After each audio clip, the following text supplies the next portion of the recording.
Ça, c'est une des choses qui a été fait très rapidement et qu'on voit tout de suite d'ailleurs que ça sert exactement à ce qu'il a été conçu pour faire, c'est de capter l'eau.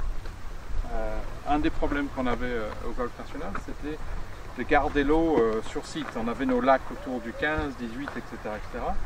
Mais avec un nouvel système d'irrigation qui est mis en place sur les 3 parcours, et des préoccupations développement durable écologique, il fallait garder de l'eau. Donc on a créé un nouveau plan d'eau, c'est celui-là, il est nouveau, de 11 000 m3, et c'est que de l'eau de pluie qui descend. On est sur la partie la plus basse du Golfe National ici, et effectivement là, c'est là où ça va être rempli. Ce qui a fait en sorte qu'on a redessiné un nouveau trou sur l'Oiselay, sur le parcours Oiselay, qui est ouvert depuis lundi. Voilà.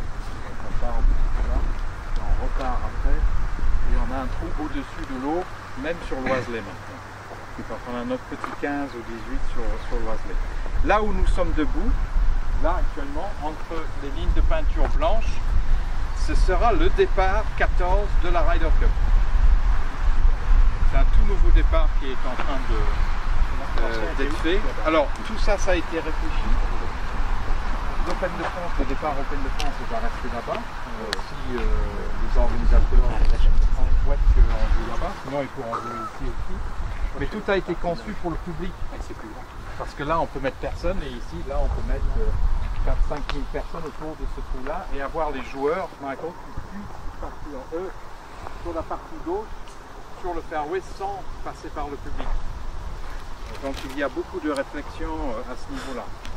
Nous, on a 2 forages dans la nappe, d'accord, et ni l'un ni l'autre tourne depuis plus d'1 mois parce qu'on a vidé les bassins. Vous avez vu, on n'a pas vidé complètement pour ne pas tuer la faune, la flore, etc. Il y a toujours des poissons, sinon non, mais c'est important. On aurait pu les vider complètement, faire tout ça, mais on tue tous les poissons. Qui mangerait les balles qui tombent? Ce n'était pas le choix qui était fait. Et ça, effectivement, c'est que de l'eau de pluie. De l'eau qu'on ne captait pas autant avant. On captait bien sûr dans nos bassins existants, mais l'évaporation par temps de chaleur et ce qui tombait, c'était kiff. Là, ça nous permet de garder de l'eau pendant des semaines. Et du coup, vous allez replanter des arbres ou de la végétation? Alors, il va y avoir tout un plan de nouvelle végétation parce qu'on a enlevé pas mal de végétation pour les spectateurs, et on est en train de travailler avec le muséum d'art naturel là-dessus, sur ce qui est bon à mettre pour les années à venir. Donc oui, la réponse est oui. Par contre, on ne sait pas quoi exactement. Il faut savoir que tout ce qu'on arrache, de toute façon, par là, on est obligé de remettre. On continue. Qui est-ce qui se rappelle du bunker entre le 4 et le 5? La plage. Qui est-ce qui connaît très bien le Golfe National, à savoir que ce bunker-là n'était pas dans les plans d'origine? Oui. Ce n'était pas prévu. Quand Hubert Chénaud a dessiné le parcours, c'était des buts. Mais par faute de terre et aussi par rapidité de terminer le chantier et d'autres petits soucis, il a mis un bunker à la place. Et on revient sur 2 endroits du parcours qui sont choquants à l'œil, vers les plans d'origine d'il y a 25 ans avec Hubert Chénaud, d'ailleurs qui signe aujourd'hui, les plans, les nouveaux plans. J'imagine que les 11 000 m3 qui sont là vont partir là-bas. C'est exactement ce qu'on va voir maintenant. Il va être plus difficile sans bunker, parce que bunker veut dire on trouve la balle, on trouve un lie, rough avec but et quelques bunkers dans le style du national. Il y en a 3 de chaque côté, 3 sur le 4 et 3 de l'autre côté. Va dire que ça va être un peu plus dur le trou. Puis le visuel du trou va complètement changer. On va se retrouver serré. Ben voilà, parce que même à l'Open de France, il y avait des pros qui ouvraient les épaules, qui en mettaient des bras, qui s'en foutaient s'ils allaient dans le bunker. Parce que il leur restait 100 mètres. Exact, il restait un petit fer 8. Et donc l'angle, alors la terre végétale qui est le plus proche de nous, là dans les petits buts, bien sûr ça va repartir sur les buts, sur habillés, pour pousser le gazon. Alors la fairway du 5 a été désignée il y a un moment comme étant la gazonnière pour les travaux sur d'autres parties du parcours. Par exemple, quand on va voir le green du 1, le green du 16 qui ont été refaits, au lieu de ressemer, ils ont été replaqué avec du plaquage qui vient du fairway du 5. C'était prévu, rien d'anormal, surtout que là, il fallait avoir un endroit où on pouvait poser de la bonne terre qui va pousser du gazon après. Et ce fairway sera opérationnel le 1er mai l'année prochaine, sans problème. Finger into the Ça c'est le plaquage, donc des abords de green. Exactement, et on va remettre un nouveau, remettre un nouveau fairway ici. Les bords des lacs, les bords différents endroits. Et il faut savoir que pour ceux qui jouent souvent le golf national, l'année dernière, à cette époque, septembre-octobre, ce fairway était jaune. Oui, exact. Vous vous souvenez ? Très sec. Exactement, tandis que tous les autres étaient magnifiques. Et ben, on préparait ce moment. C'est tout à fait maîtrisé. On a réinséré d'autres graminées, d'autres herbes qui sont plus en corrélation avec ce qu'on a besoin autour des lacs et autour des greens. Voilà. Alors ici c'est un exemple parfait de ce qui est fait pour les travaux de Ryder Cup, c'est-à-dire que au-dessus de notre tête là, il y a une plateforme qui a été créée pour les hospitalités, c'est-à-dire pour avoir les tentes, les restaurants. On parle aujourd'hui d'environ 60 000 spectateurs et 70 000 personnes sur le site pendant 5 jours, chaque jour, hein, pas répartis sur la semaine. Et le modèle que la Ryder Cup avait jusqu'alors, c'était 45 000 personnes totales sur un site. Parce que le site s'apprête, parce qu'on est en train de la préparer pour. Mais de là, il faut amener de l'eau, il faut amener fibre optique, il faut amener tout ce qu'il faut pour les toilettes.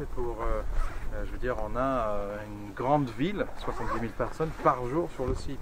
Donc il faut qu'il y ait tout à disposition rapidement avec des accès un peu partout. Donc il se peut qu'il y ait des entrées publiques par ici aussi, pour le site. Difficile à imaginer aujourd'hui, mais possible.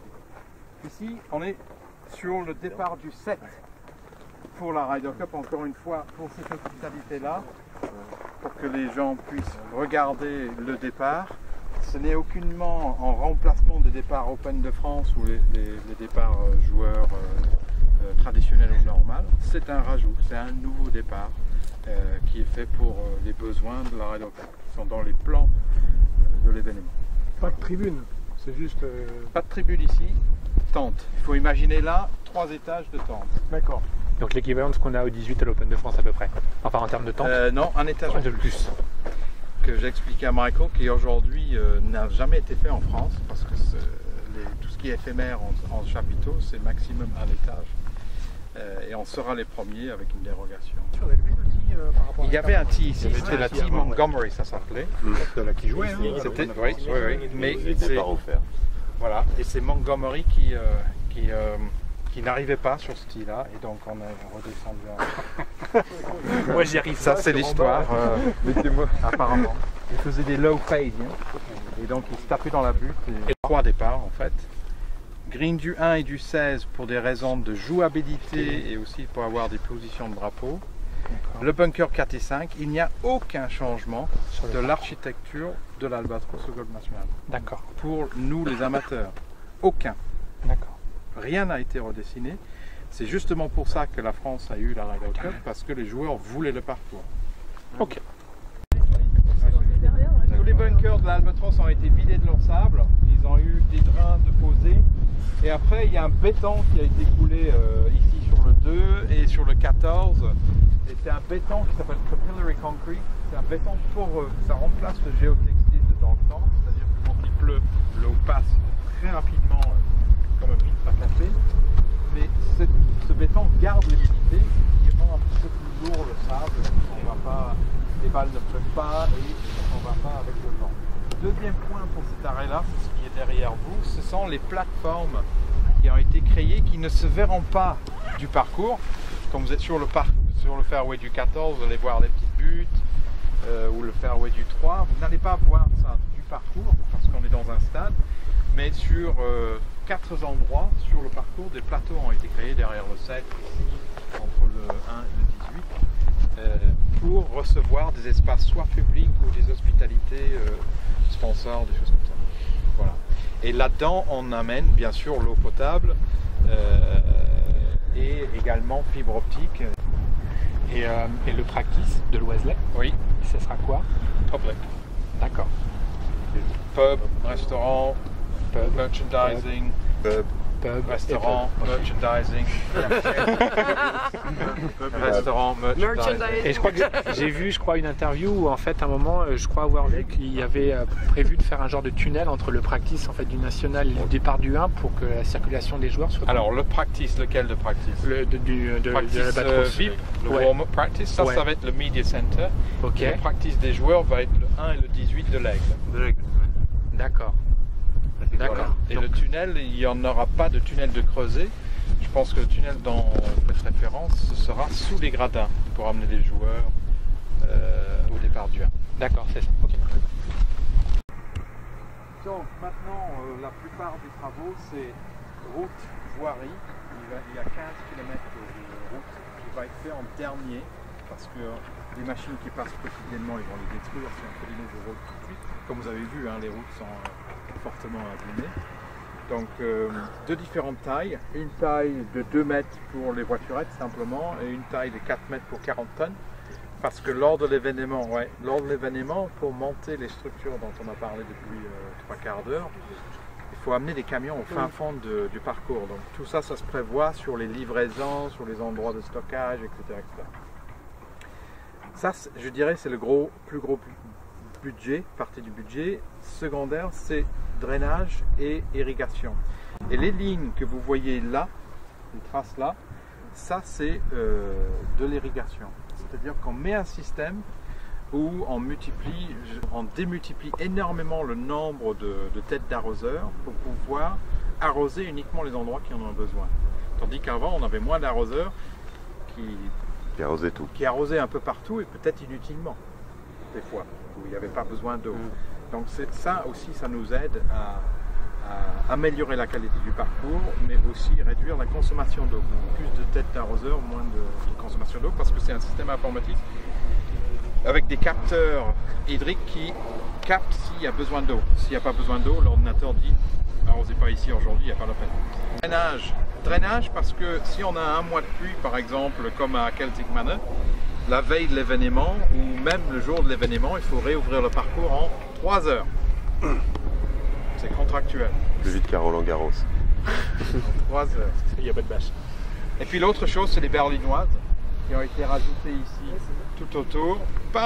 C'est spectaculaire, mais c'est pas uniquement pour la beauté des yeux, c'est aussi pour qu'on puisse avoir la certitude d'avoir 25 ans devant nous sans avoir un green qui tombe dans l'eau, qui s'érode. Parce qu'effectivement, le lac, comme vous voyez, il tombe à 6 mètres de profondeur au plus profond. Mais quand il est plein, ça fait une force avec le vent qui érode les fairways comme il n'y avait pas de berlinoise uniquement autour des greens. Okay?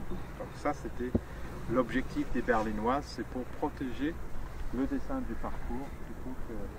L'objectif des travaux était d'enlever, pour ceux qui connaissent, la grosse pente vers l'eau.